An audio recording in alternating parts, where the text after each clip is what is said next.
and it looks like it's going to have to be modified straight out of the packet. So what's unusual about that? Welcome back to Garage Kate. As you can see in the background, there's a lot going on here, so that's why the videos have taken so long to get out. In this video we will be continuing work on the sandblasting cabinet. Enjoy.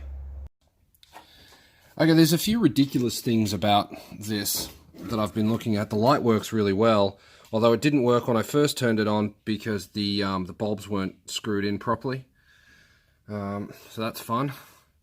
Fixed that up. So my plan is to remove this hose here, the orange one, and then connect it to there instead of this short one. Then I'll be able to push this up out of the way and not have to hold it.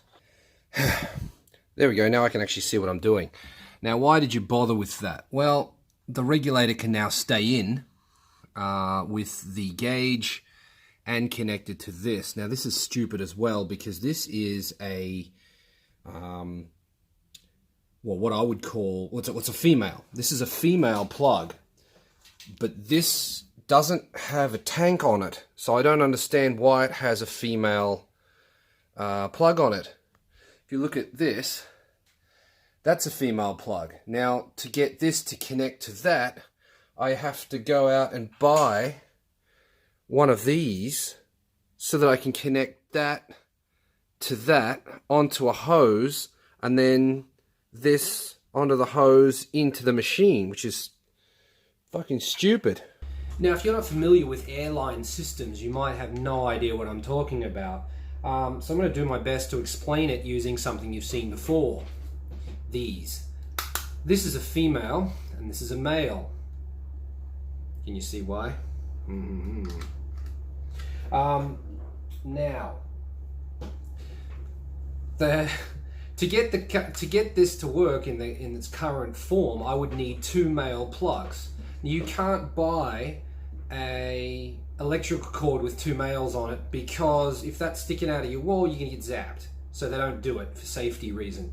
In the Airline world, they don't do it because this side, the male side, is just open. There's no seal on it. So as soon as you plug that into your air system, air will freely flow out of your tank until there's nothing left. Not ideal. So the way they get around that is that all devices have a male out, and that plugs into the female, which has your seals in it so that your air system can stay charged full of air. So instead of going out and buying or building, because you can't buy it, go out and building a Airline with two males on it, I'll actually change the machine to be correct, which is instead of having a female input, it will have a male input, which is the way it should be. Make sense? Hope so. I'm going to have to go to the local hardware store and buy something that looks like that to fix this, because I'm not dealing with that sort of ridiculous shit. Now I've got a slight change of plans. I was going to go to the hardware store and get everything I need, but I think I've got everything I need right here. This is the female. I've already taken the end off it. I'll get back to that in a second. But inside there is a straight up hose connector. Can I open this and have a look? We're going to cause all kinds of drama. You see that? That's a bulkhead hose connector. So all I need to do is switch this with the other one, and then I can just connect a hose directly to this. Pull that bulkhead out and put it in there, and I should be able to connect it up to air. But the problem is this is riveted in. Did I just say riveted? What? I can't get anything in there. Like you can see the scratches I've been trying. Socket set won't get in there. Pair of needle nose pliers won't get in there. I can't get anything to hold this side of the bulkhead. so it just spins in there. So I have to drill these rivets out just so I can take that bulkhead out. Now, if you didn't know before, you're going to know now. I love step drill bits. I've never tried to drill out rivets with a step drill until now. Well, that was easy. And that was also easy.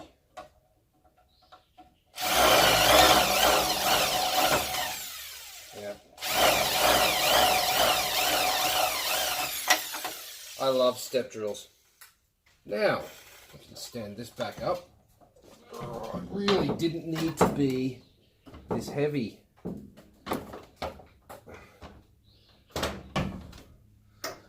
Okay.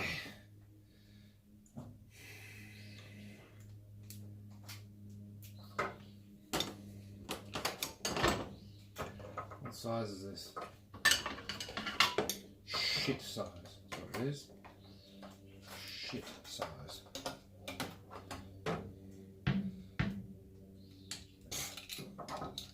Even if I could have got in there, I don't think I would have been able to do it with a pair of needle nose pliers. It's in there too tight.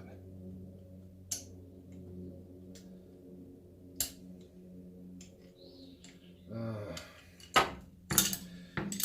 50 steps to accomplish anything. It really is.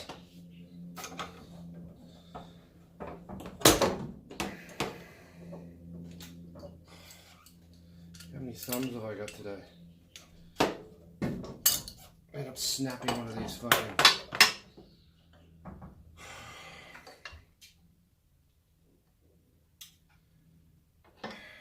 Alright, I'm thinking I'm going to undo that, get the hose off, take it to the bench first, because I've just had enough of this fucking shit.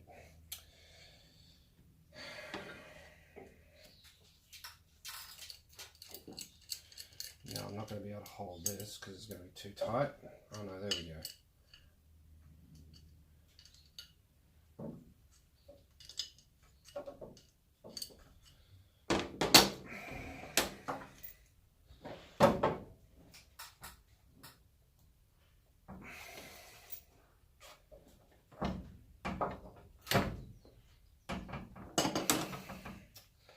I just had enough of this shit. I have to cut the hose to get this off.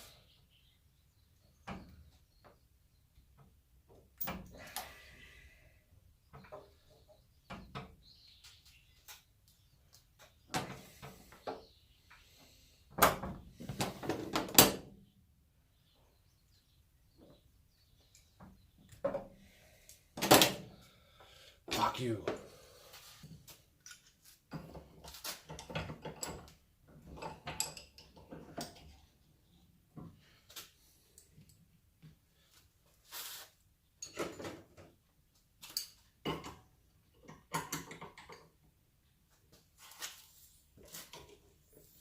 Jesus. Right.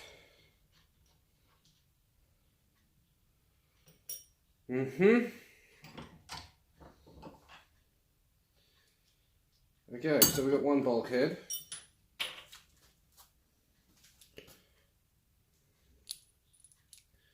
Goes on there, it goes on the other side of the plate, and this goes in here. We'll use some thread tape in there. It's another reason why real glass isn't a good idea. I didn't slide my hand across this. I merely put pressure on that edge, trying to lift this up, and yep, cut straight through. That's a good one. Now, I was having a bit of a hard time trying to figure out how this works, but I did find out that it's got these numbers written on the bottom, so I did a Google search. Now, I don't fully remember how this was wired up from the factory, but I believe this was an output. This is supposed to be an input, according to the internet. So I switched it up, made that an input, and then what happens is it outputs to this one all the time. So that goes to the gun with a trigger on it. And then if you press this foot pedal, the foot pedal activates this one and turns that one off. So this one would go to the static gun, the one that doesn't move, hands-free type deal. Now, I don't really want a hands-free type deal. I thought it was in the way, which is why I'm doing this. What I've opted for is I've screwed that back in there, and I've put this one back on here. The difference is, though, I've put that there. So now I can clip on whatever I like. And I've put that one there, which means I can clip on whatever I like. So if I want to have a gun over there, no problem. If I want to have the static, all I need to do is change this fitting for a female, which I already have, and I can just click it in. This thing was held on with a couple of these with nuts on the other side, and you all know how much I hate the nut and bolt system, so I will be putting these in. Rivets. I don't need to explain how they work, I don't think. You've seen me use them a million times.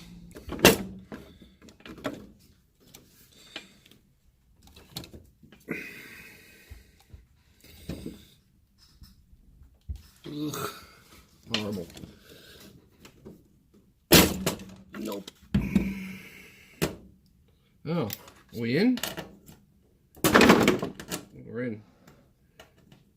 Alright, what just happened there was I applied too much pressure to the Rivets gun and the fitting pulled out of the Rivets.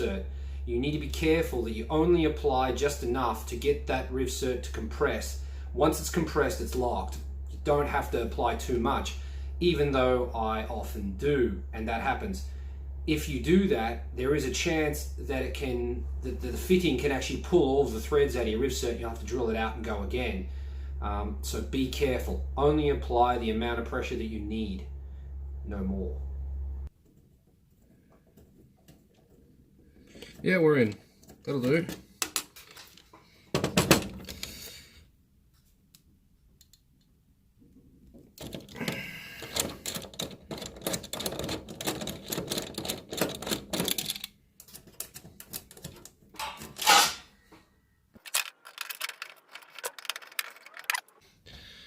Here we are, it's like day 3 or something. Finally got it connected up the way I wanted it. Got some new black hose there. This is now longer so that I can raise the hood up like that without it getting in the way.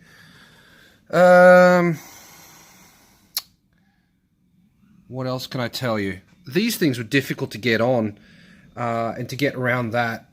This hose that I bought, the black hose, is slightly smaller diameter than the stuff that was on it. I'm not sure whether that's because the orange stuff was stretched or it's an American size or whatever, but a little bit of heat from a lighter, and then just like, I'm not even talking about getting it hot, just a little bit of heat and it just pushed straight on. Then I used some oil on the outside of the hose so that I could turn this and not make the hose twist. Because if the hose twisted here and there, then I'd have a spaghetti mess through here. Yeah, that's about it. Now I'm going to Rivets the holes that hold the hood on. And then I think I'm done. I'm also going to move that down underneath the unit, somewhere under here, so that it's the lowest point and all the water will run to it. And I've bought some fittings to do that. Went to Royale Home Centre. No, they didn't sponsor me, and this was expensive. Got some new hose. I always buy hoses that are pre-made, basically because it works out cheaper than buying the hose and the fittings. That's it for this episode. Thanks very much for watching. Please like and subscribe if you enjoyed the show and you want to see some more. You don't want to miss out on what's coming up soon.